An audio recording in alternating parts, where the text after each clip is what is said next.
everyone, welcome to Shimmer Girl Talks. Today's topic is Bath and Body Works and the backlash that they received over a candle label. Now, I have a couple of ways to look at this, but first I'm going to read an excerpt from USA Today online, and credit goes to USA Today. The author is Mike Snyder, so I want to make sure that the proper people get their credit. So this is what was said. Bath and Body Works is pulling from its shelves a seasonal candle after complaints the snowflake design on its label resembled Ku Klux Klan hoods.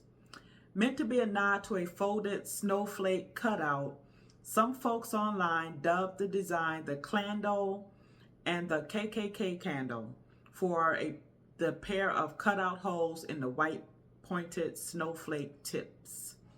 So the article continues. The company issued an apology on Thursday about the snowed-in 3-wick candle. At Bath and Body Works, we are committed to listening to our teams and customers and committed to fixing any mistakes we make. Okay. I'm going to look at it two ways, and it's probably going to trigger some people, but oh well, it comes with the territory. So part of it is this a case of us, and by us, I'm including myself, being overly sensitive when it's nothing there? Now, mind you, there are times when things are racist and should be addressed, but I don't think that this is one of them. That's just my personal opinion. And I wish I had saw that before the outcry, so I would know if I would feel the same way, like, no, they didn't. But then on the other hand, as a Black person who grew up in a predominantly white community, I know how passive aggressive they can be. Passive aggression is a human trait, period, regardless of race. But in this case, let's just keep it to the topic. I know how passive aggressive they can be when something is racially insensitive, ambiguous, if that's a phrase, I don't know. Because they can always say, I didn't mean it like that, but oh goodness me, that's not how I meant it. Knowing full well that is how they meant it. And let me give you an example. Years ago, I was at work, and there were times when I would be the only Black person working there. It might have been maybe 3 to 4 Black people tops at any given time that worked there. But for the most part, this was a predominantly white work setting. And so I remember one day I was back in the storeroom, stockroom, however you want to word it. And it was 2 males, from what I remember, because this was probably 25 or so years ago. It was a long time ago. And they're throwing something back and forth between each other. So I'm milling about back there, and I think I walked between them, and it happened to be another white man. Everybody was white. It was another white guy back there. His name was Mike. I don't remember the 2 other guys' names. And so as I'm walking between these guys, Mike goes, monkey in the middle, and then he has a smirk on his face.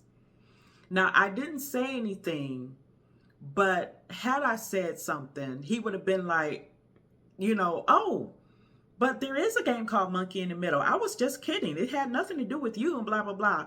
But he would have been full of baloney and full of crap. Y'all know I don't cuss on my channel. Although you might find some old videos of me saying a swear word, but it's most likely me repeating what somebody else said. But then it was a time decades ago. My mother was on a bus. This was it had to be 40 years ago. It was a long time ago.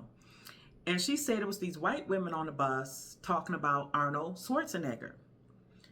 And she said they kept putting the emphasis on the nigger part. And of course, she knew that that was a dig at her. But had she said something, of course they would have been like, but that's not how we meant it, and did the white women tears or whatever. So I want to know the context in who created this, because in my opinion, again, my opinion, I think that this is it's a word that I want to use. I don't think this was intentional. And I think whoever saw that is being overly sensitive. And I also want to know who was the first person to call it out. Because you have some bleeding heart liberals who get all up in black people's Kool-Aid about what we should be offended about and not offended about. So it would be interesting to know the genesis of the complaints of this. So again, my personal opinion is, unless I see otherwise, the person that created this or what have you, I'm going to assume that this was not intentional. And what say you? And I'll talk to you later.